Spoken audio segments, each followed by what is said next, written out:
Twitter CEO Jack Dorsey defending his company from accusations of burying conservative content.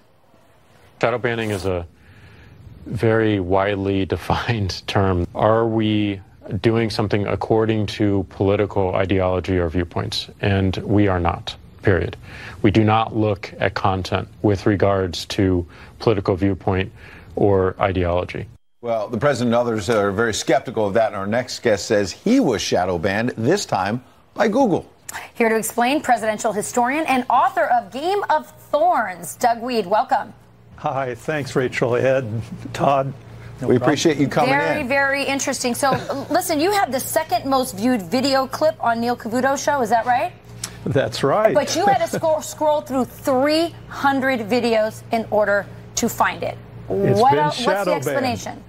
It's shadow banned. The one with Brian Kilmeade on Fox and Friends, 900,000 views, clipping along at about 20,000 views a day. Then suddenly in January, when Google brought in the Southern Poverty Law Center, a George Soros-funded organization, it was shadow banned, and it dropped like a rock from 20,000 views a day to 20 views a day, and now you can't even find it. I mean, you could put in the title of the video, and it won't come up. But that's Doug, what's called shadow banning. So how do you know that they're deliberately doing that? How did it go from X number of views you mentioned to 20 a day? Could it just be that people stopped looking at the clip?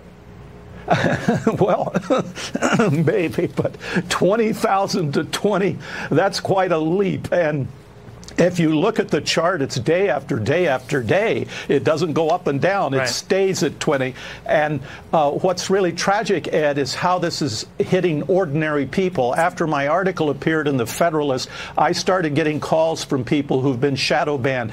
They say that their business may be on Amazon. They say something positive on Facebook. Their Amazon business crashes. They have a business on Facebook. They say something positive on Twitter, and their Facebook positive business about collapses. Donald Trump. Is that what you're saying, Doug? When somebody says something positive about Donald Trump, that's when they get shadow banned. I believe it. Yeah, and I can show you videos where I'm saying something positive about Barack Obama, and it's steady. It's the line is steady.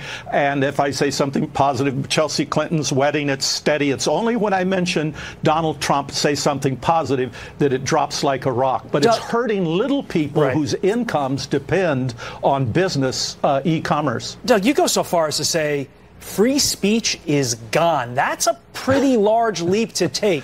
Why do you say that?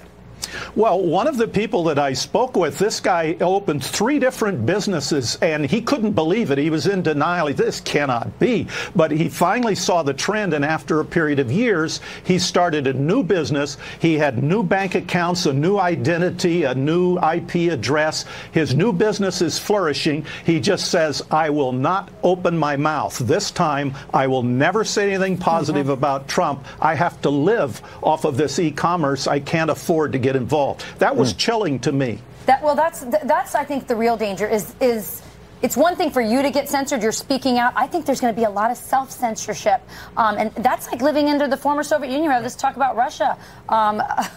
It's really a scary story, and I think it's a really underreported story.